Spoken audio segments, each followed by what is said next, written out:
Chapter 26. Ghost threats. Saberclaw felt intense pain from her entire body, but she ignored it and continued walking with determination. Her arms swung and her wings spread a little as her metal boot armor clanked against the concrete. She walked through the hallway as Aleah trailed behind her. "What are you doing?" "They can't see you, or they will broadcast you to the world," she exclaimed. Saberclaw ignored her and continued walking. She knew that Aleah or anyone else wouldn't approve of her plan, so she didn't explain herself or even answer at all. She walked through the doorway, leading into the main room and out of the hallway. Surprisingly, none of the robots stopped her either. They must trust her or something. Saberclaw walked out of the hangar and flicked her wings a little before placing them back to their original position. Little clouds of dust and dirt flew up behind each of her footsteps as she walked down the driveway. Saberclaw turned into her human form and looked at her hands. Oh wow, that hurt. She had indeed felt pain from her injuries, but her mind didn't allow it to affect her. Aleah heard the pitter-patter of Lila's footsteps behind her, and she stopped. Aleah turned and let her head fall to the side with frustration as she glared at Lila. "Please, you will just make this harder, and Silverspit probably has something you can help with, Lila." Lila stopped as well and looked offended, so Aleah continued, "It isn't like that, I just don't want you to get hurt if this goes south." She warned Lila not to follow, but Lila began trotting up to her despite this. Aleah sighed and stretched out her hand, making Lila freeze in place as she used her telekinesis. Lila's face scrunched and she spat. "Let me go, Aleah. I just want to come with you," she begged, but Aleah just scoffed. "I know you do, but this time you shouldn't. Also, I can actually use my telekinesis as a human." "How cool is that?" she exclaimed.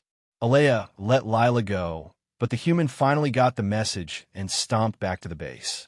Aleah watched as Lila left her sight, then ducked into the woods. She was surprisingly quiet as she followed the driveway from inside the forest. She hadn't gone deep enough to lose sight of the path, but she was just deep enough not to be seen. The path was very simple and had pale dirt that marked its meandering direction. She quietly stalked through the forest until the news vans came into her sight. Aleah glared and pressed her lips together as she walked up to the edge of the woods. She crouched down behind a thick, fallen log and watched closely. Her green eyes had a slight, glow-like tint to them as she gripped the leaves below her. Her clothes were black and green, so she and her auburn hair blended in well. She peered forward and saw 3 vans parked diagonally across from each other, as if they had stopped abruptly. Cameramen in black suits stood holding cameras and large microphones over a tall man who stood before the others. He had straight, combed, brown hair with streaks of blonde that seemed to be curving in a waves on top of his head. His eyes were brown, and he had a fancy blue coat and pants with a white, tucked-in shirt with a bright red tie. The cameras only focused on him and the 2 men he was talking to. These 2 men were Sam and John. They looked stressed and kept repeating that the news vans and the people were trespassing on private property. However, the newsman in the suit excitedly fired back. "Well, I don't see any signs saying that this is private property. Do you?" he asked. Sam looked around, then realized what the man had said was true. So, this excuse wouldn't work. Losing his temper, John's voice rose in volume. "It doesn't matter.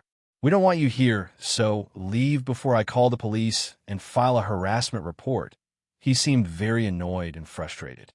The man ignored him and looked into the camera, saying, "The inhabitants seem overly defensive of this piece of land. Are there secrets here that are being hidden? We all saw the green robot near this area," he exclaimed with excitement and a wide smile. Aleah huffed and remembered her panicked escape when she accidentally bumped into the news vans on her way to the school to hide. Sam sighed and put his hand on the man's shoulder. "Sir, please. The only reason that we don't want you here is because we have children on this property that we don't want on national television." He had lied to the man. However, Sam had referred to the robots, specifically Saberclaw, as his children before, and Lila was a child technically and did live here after all. Aleah shrugged as she continued listening. The man put his hand over his mouth and looked excitedly into the cameras again as he said, "Oh, could this be a hostage situation? he asked the camera. John rolled his eyes at this absurd accusation. Why would he steal a child? There was a reason he didn't have any of his own at his age of 40 years. Sam moved his hands horizontally and frantically in front of him, denying this accusation. What? No, that isn't just no. He struggled to come up with a clever way to get these people away from the recovering robots who couldn't move themselves away right now. Suddenly, Sam's phone, which was in his pocket, began dinging. Its high-pitched beep rang through the area, and the sound seemed to bounce off of the trees. Aleah knew exactly what was happening, and she hoped that Sam would pick up. Sam quickly took his phone out of his pocket. He looked at the screen and read who was calling him. His eyes widened a little, but he then realized he was being watched by the news cameras and calmed his face. His surprised expression was quickly masked by perfectly crafted, relaxed features. He put his hands up in an apologetic wave and put his phone up to his ear. He said, "Sorry, I need to take this call really quick. I will be right back with you shortly." He turned away and made sure that no one could see his front side and his face as he spoke. Sam gestured in contained concern as he silently yelled into the phone. "Aleah, why are you calling me now? Didn't Lila tell you what was happening?" He spoke quickly and occasionally looked behind him, making sure that no one was paying much attention to him, which they weren't. The man was focused on the camera as John argued with him. Aleah had been given a phone in case of emergencies because she could use her communication unit in her human form unlike her robot form. She always kept it close and had found it hidden in one of her pockets as she sat in the woods, watching all of the events unfold. Over the phone, Aleah explained, Yeah, I know. Lila did tell me, which is exactly why I came to help." Her voice was slightly distorted and filled with static because of the poor cell phone reception. Sam sighed with frustration and tensely continued. "Okay then, why are you calling me? You should be getting repairs done." "Wait, help. Aleah, what did you do? Where are you?" he asked frantically. She laughed over the phone and responded casually. "I'm in the woods." "I can see you," she exclaimed. "Trust me, I have a foolproof plan. I just wanted to let you know before I do anything, so you don't freak out. Also, you should probably let John know too." She suggested talking to John herself over the phone, but Sam turned her down and said that he would just tell John himself. He hung up on her and peered into the nearby woods, looking for Aleah. However, her coincidental camouflage and low position hid her perfectly. Aleah chucked to herself as she watched Sam look through the woods from a distance. She watched him walk over to John and tap his shoulder. He whipped around and looked as if he was going to yell, but stopped when Sam began whispering in his ear. John's expression changed drastically, and he now looked worried and a little uncertain. Aleah interpreted his expression as him not trusting her. She whispered to herself, "Oh well, let's do this." She raised her hand a little and focused her thoughts and emotions. After a few seconds of pure focus, all of the camera lenses shattered. She had moved them out of their plastic and metal cases and slammed them on the ground. Aleah smiled as she watched their reactions. The man with the combed hair and bright red tie jumped with fear when clanking sounds rang out around him. Sam and John jumped too, but quickly realized what was going on. The man's perfect smile faltered, and he yelled at the cameraman through a clenched jaw and strained smile. "What is happening?" he asked. The cameramen all shrugged and began searching the vans for extra lenses. The man felt the ground beneath him vibrating a little, and he turned around, a little spooked. He saw pebbles rolling toward each other and stopping in certain places. Each small rock, piece of dust, and colorful pebble arranged itself in lines that meandered and cut off in familiar ways. The lines of rocks began to form words. Sam tilted his head when another, much smaller number of rocks formed in front of him. The rocks formed a face with a smiling mouth and eyes that winked at him. He chuckled a little, knowing it was Aleah, and looked up at the news reporter. His hair was now misplaced, and his long pants were wrinkled as he stepped back in fear. The glint in his eyes shook and his lip quivered as he read the words on the ground. "Leave now." He read the two words and began hyperventilating. He screeched at the cameramen and drivers inside the van. "This isn't worth it. Move out." He hopped in the front seat of the middle van. Before he closed the door, he glared at Sam and spat. "You can have your private area. I don't want to be here anyway." This place is haunted. He slammed the door shut and the van sped away. Their tires screeched on the pavement, and Sam watched as they drove out of sight. John finally let out a sigh of relief and began laughing uncontrollably. "Okay, Aleah, you can come out now." He had to stop speaking because he was laughing so hard. Sam turned around and couldn't keep a smile off of his face. He watched as movement began on the edge of the woods. He could see something moving, but couldn't pinpoint exactly what it was. However, he had a fairly good guess. He finally recognized Aleah as she stepped out from among the trees. Her long, straight hair waved in the slight breeze as she also laughed. "Wow, I was only half sure that would work," she exclaimed as she greeted the two men. John put his hand on her shoulder and smiled. "Yeah, those news people are wimps, aren't they?" he asked with a teasing tone. Aleah nodded and looked back at Sam. He was smiling and trying to contain a laugh, but he managed to speak without a chuckle. Yes, that was a smart plan indeed. However, it was a risky one, so don't try it again, please. He tilted his head a little in waiting. Then Aleah nodded her head with an eye roll. Then Sam's phone rang again, and his eyes widened with annoyance as he pulled it out of his pocket again. "Wow, who is calling me now?" he commented as he put the phone up to his ear. He greeted the person on the other end. Then he said, "Oh, Silver Spot." "What's up?" he asked. He smiled as he listened to Silver Spot, who must have been talking on the other end. He suddenly glanced back to Saberclaw as he said, "Yeah, Aleah helped us take care of them." "What do you need again?" he asked. He listened for a few seconds. Then he slowly began turning to Aleah. His body completely faced her now, and his face fell as he turned. He looked at her with negativity and sadness in his eyes as he listened to Silver Spot over the phone.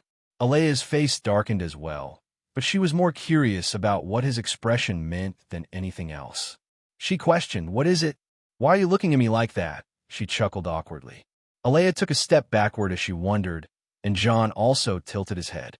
Sam's face and body language were filled with pity as he lowered the phone and hung up slowly. Aleah, getting worried now, questioned him more fiercely. "Seriously, what's going on?" she asked.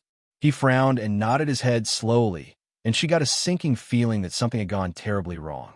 He opened his mouth, and Aleah somehow knew what he was going to say as he spoke. "It's Lockjaw," he began, but Aleah was already gone.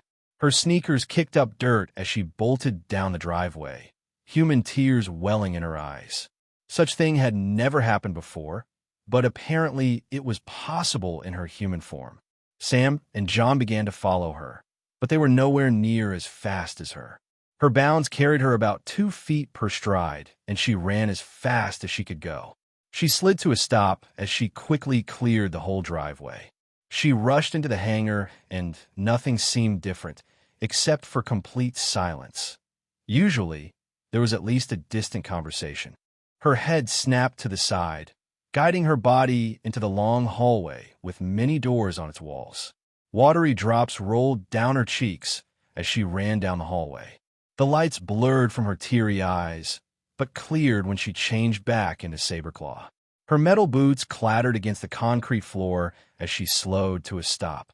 The archway into the medical room was before her, and she slowly and cautiously walked in. Lila was the first one she saw. The girl was silently standing near the archway and watched everything happening. The room was completely silent except for the beeping of machines, and it was somewhat dark except for a bright light over the medical table. A puddle of blue-green liquid, sat on the floor as it was undisturbed. She looked at the medical table with panic and saw Silver Spot on one side and Razorwing on the other. Silver Spot was closer. She couldn't see Lockjaw's upper body because of Silver Spot's wings, but she could see his legs laying limp. She quietly walked forward and stood beside Silver Spot. The silver robot had a grave expression as she fidgeted with a machine near the bedside. Razorwing was staring at Lockjaw with his wings tucked tightly behind him, as if he was regretting his past choices. Saberclaw felt her hands begin to shake when she saw Lockjaw's face. He looked peaceful, in a way, but his head was tilted to the side, and this suggested his unconsciousness. His hands were lifeless and relaxed beside his body, and his wings drooped over the edges of the table. Silver Spot noticed Saberclaw's destroyed expression and quietly stated, "His levels dropped almost as soon as you left, and his core processors nearly shut down, but I managed to get his injuries patched up. I don't know if he will survive." Saberclaw knew what Silver Spot really meant. The medic was trying to sugarcoat the fact that Lockjaw was dying. Saberclaw shook her head, refusing to believe it. She tried to back up and close her eyes, but the image of the tubes sticking out of Lockjaw was burned into her mind, and she felt her heavily armored legs begin to shake. She had never felt so helpless and forlorn, so these emotions were new to her. Her legs gave out, and she felt Razorwing grab her torso to steady her. "He'll be all right, Saberclaw. I know it. He won't let this be his end. He's too stubborn." He tried to be encouraging, but the fear in Saberclaw's metal eyes was unmistakable. Sam and John finally arrived and gasped when they saw Lockjaw's depressing state. They walked over to Aleah to encourage her, but watched the robots closely. Silver Spot quietly spoke to Razorwing without taking her eyes off of Lockjaw. "Razorwing, give me some of the tools I was using earlier from the room next door, please. I may have to do emergency amputation." She sounded determined but hurt.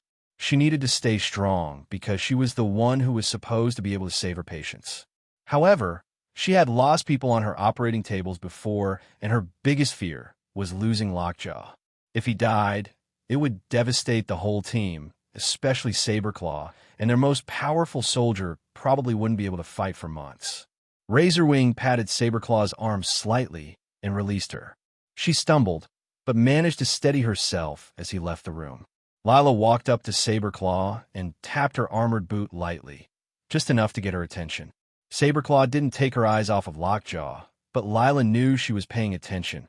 "Are you okay, Saber?" the human girl asked. The question registered in her mind, but Saberclaw didn't know how to respond. She pressed her arms close to her body and crossed them in front of her. She clearly was not all right, but she didn't want to worry Aleah, so she didn't know what to say. Saberclaw shook her head and finally let her emotions run free. "Aleah, of course I'm not okay. I wasn't here when he lost consciousness just because I wanted to prank some humans," she shouted and began storming out of the room. Silver Spot turned and reached out to Saberclaw. "Wait, you don't want to be with him right now?" she asked. Saberclaw's jaw clenched, and she turned her head without facing Silver Spot. "You said he isn't likely to wake up, so why should I be here? I'm going to get some air."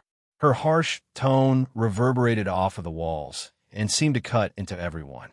Saberclaw walked out of sight, and Aleah looked up at Silver Spot for an explanation. She knew that the robots had human-like emotions, but she didn't know that they handled grief like humans did as well. Silver Spot saw Aleah's hopeful gaze and sighed. She just needs some time to process this. It wouldn't surprise me if she blames herself. She turned back to the machines, hooked up to Lockjaw, and examined the numbers on them closely. Aleah looked at her shoes and thought about how much the robots had actually been through. It seemed like the news, the military, and everyone else thought that the Sentiron were just indestructible robots. But they weren't. They were robots that could be hurt, that could feel emotions. Worst of all, they could die and weren't expendable.